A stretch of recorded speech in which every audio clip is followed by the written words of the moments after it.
This video is sponsored by Skillshare. Judging people by their race. Racist. Judging people by their age. Ageist. Judging people by their income. Classist. Judging people by their shoes. Fair game. I think it's universally agreed that you can roast people on their shoes and we're all just cool with it. And if you don't agree, you're probably wearing Chelsea boots and some 240p ripped jeans. So whether you be a Chelsea boot snob who pets their suede or Rick Owens head who PP on soul for crusty, it's open season 2, baby. We're all getting the smoke today. There's no discrimination. It's a dog-eat-dog world out there, guys. But honestly, I wasn't even planning on doing a part 2 because I thought I kind of just got the best memes across on the first one. But lo and behold, I randomly thought of 5 more shoe characters when I was looking for feet pics one day, and I think that these ones are solid. I'm definitely gonna piss some people off, but that's okay because I have a laptop and it closes, so I can't see anything negative. And so yeah, without further ado, let's get started. Coming up as the first boy on the foot fiasco, we got dunks. I had to bring this up because you know dunks are hot as hell right now and everyone's on these thanks to Virgil and Travis for swinging it back. But dunks and SBs have a rich history in the culture way before this new wave of interest, and I can see how it would stir up and rustle some jimmies from the OGs. And the OGs have been in the game for a minute, like a long time, super long time, a while back. And what was it called when you judge people by their age? Ageist. Probably super old, like 401k, lower back pain vibes, but not like arthritis yet. Wears fitted hats because they're always tight.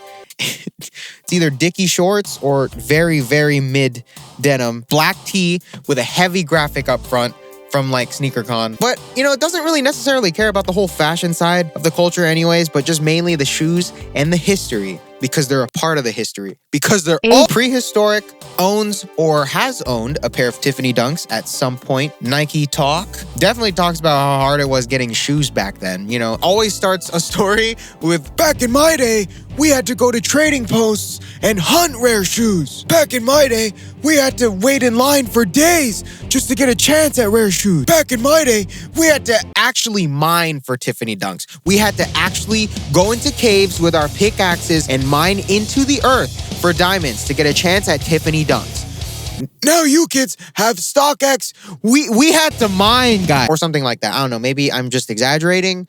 It kind of gives me the same energy as when your parents used to tell you they used to walk over mountains and stuff to get to school. Overall, though, mad respect for the OGs for shaping the game, you know. I had a pair of Tiffany Dunks back in 2015. I'm not gonna lie, I thought I was pretty cool. Back in my day, I had to actually go on Deadliest Catch to get the purple lobster. So yeah, SB boys, stop, bitch. Coming up next, we got the boys, the Boost boys, real Boost, real NASA Boost, baby. 100% authentic Bassett Adidas Yeezy with the nipples and all. This is the person that's still going hard over Boost. You know, that's totally fine. Probably in college. Athleisure outfit by default, wholesome, champion hoodie because it's cold in the library. And even with the Yeezys, these guys are so wholesome now. They're no longer like, you ain't got the answers, man. And now it's more like a, oh, that's nice. Plays League of Legends or Apex Legends, says things like, it's like walking on clouds, or pillows for my feet, or something along the lines of fashion foot fetish. Knows the difference between mesh and prime knit NMD Boost compounds. It's not the same, guys, I swear. I personally was a huge fan of Boost when it came out. I was obsessed with it. I remember watching this exact video like 5 times and finding out how to spot real Boost from the fakes. Oh, and by the way, it's the nipples. When I talk, it's the nipples. These things, you gotta look for the nipples. It's the nipples. But times change. I prefer more of a firm sole now, like the Nike Joyride. I just feel better in them, but sometimes people stay soft. You know, nothing wrong with being soft. I listen to Marvin's Room and put my seatbelt on sometimes too. So yeah, Boost boys. Boost boy. Coming up next, we got my favorite trendsetter. Oh my God, he's so fashion. The Chelsea boot boy. These guys are so ahead of the curve that they're not even boys anymore. These are man. Such man. Wow, swag is for kids. Style is for man. So classic Chelsea boot man. PP so big. PP so big, he has enough for his coat. PP coat. P-coat. Must have for every Chelsea boot owner. I don't know what's tighter, their skin fade or their ASOS jeans. Maybe their Zara tee? I don't know, man. Can't tell. Music? Nah, only listens to self-help podcasts. Unless it's like super obscure music, like you wouldn't know about. Like y'all ever heard of Logic? These things too, I don't know what they're for. Maybe they're in a cult or something. Like this is their status. Yeah, no, you know what? We're diving into this bit. So like this is low tier, you know? ASOS or Zara pair of Chelsea boots. Very basic. Super thin, weak suede, low heel, low cut, jeans fit, very mid. And then the medium amount of bracelets is mid tier.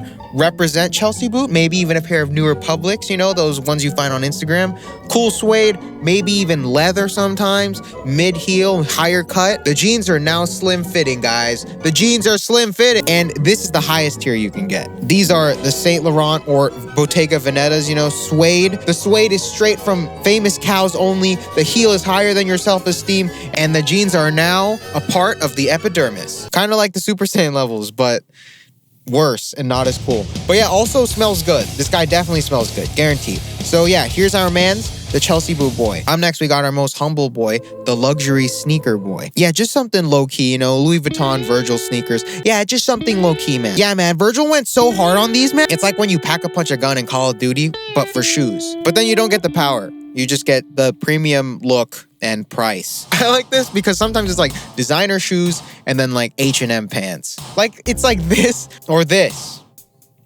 Or this. AirPods, nice wallet. Also this guy smells good for sure too. Probably has nice hair as well. But in terms of clothes, it's all in, baby. Same energy as putting all of your points in one stat. So I like to think of shoes like wheels on your car, but for fashion. Like you got stuff like this, or harder stuff like this, or even, you know, this makes sense too. But with high street sneakers and Zara denim, it's something along the lines of this. You know what I mean? You see that guy at the McDonald's drive-thru and his order takes 8 years all the damn time. That's that guy. So keep that in mind the next time you pull into Los Santos Customs. And yeah, usually fairly good at keeping their shoes clean, but you know, I would also be pretty mindful if I sacrifice the next 5 meals of my life for a pair of Chuck Taylors. Chuck Taylors. These look like the mirror after you take a long shower. Okay, lastly on our lineup, we got the weird kid, the Rick Omans. All right, Mr. PP Soul, what's up with that? The only thing this guy hates more than people calling his Ramones Converse is himself. He knows when every single variation of GeoBaskets were made, but he doesn't know when it's time to shower. Only listens to obscure music because that's real art. Songs like Mount St. Michael by Aphex Twin. Here's a sample. Probably browses the web on Tor, even just when it's on Reddit, I don't know. And he actually peepees on his soul for extra crusty. This also kind of determines how cool you are in the Rick Owens community. It's kind of like how the Chelsea Boot Boys have that tier list for their cult. You know, this guy's form of hierarchy is how PP the souls of their dunks are. Like, okay, we're gonna do the PP tier list. Like, this is low tier. Casual, some Rick pieces here and there, but mainly just Geos and Ramones and pod shorts. Entry level. And this is mid-tier. Regularly goes full Rick, archive, lots of archive, dunks, creepers, you know, PP soul. And he definitely works out. You know, what did Rick call it? Modern couture? And now we're getting into the high tier, all right? This is the real PP. Souls are no longer there. He runs around foot to the concrete. Same energy as Fred Flintstone driving his car, you know? Super duper PP. And this is the S tier. I am soul. So yeah, hopefully this guide says a lot about you. And if you don't like who you are, then you can change that by learning something new and doing better for yourself. What does that mean? Skillshare.com. Skillshare is the best place to learn whatever, with over thousands of classes for almost anything you need. I've personally been trying to pick up singing because, you know, it's fun. I do it all the time. And I figured, hey, I'm tired of sounding bad in my Instagram stories I take of concerts. And also I got a hand tattoo. So yeah, there's no turning back now. I gotta make it big. So I've been watching this course by Gabriel Burfato, and it's been super helpful because one, I've been learning a lot, and two, I can practice without him judging me because he can't hear me, because he's in a computer, because he's online. Skillshare.com. But if you want to learn and get good at something without the judgment and passive condescension, you can always just sign up for Skillshare now for less than $10 a month on an annual subscription. And for you guys, lucky you guys, the first 500 to click my link get 2 months totally free. And like I always say, you can just go to Starbucks, down a venti, put that baby in 2 times speed, and then learn everything ever within the first 2 months, and then just totally dip. I'm not going to snitch. I'm not gonna snitch. I never snitch. But go try it out now. I love working with Skillshare because it's something that I can vouch for, and I only ever do partnerships with people that I like to use. Whoa, no. With services that I like to use, it taught me how to cook.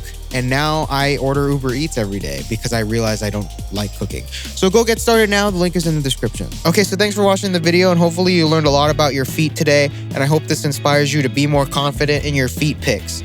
Follow me on Instagram at ChristianVY for more Chungus, and comment what you want to see more of, because I read the comments when I'm happy so that I can read a bad one and then I get sad again. And when you're sad, you make great content. So thanks for watching. Bye.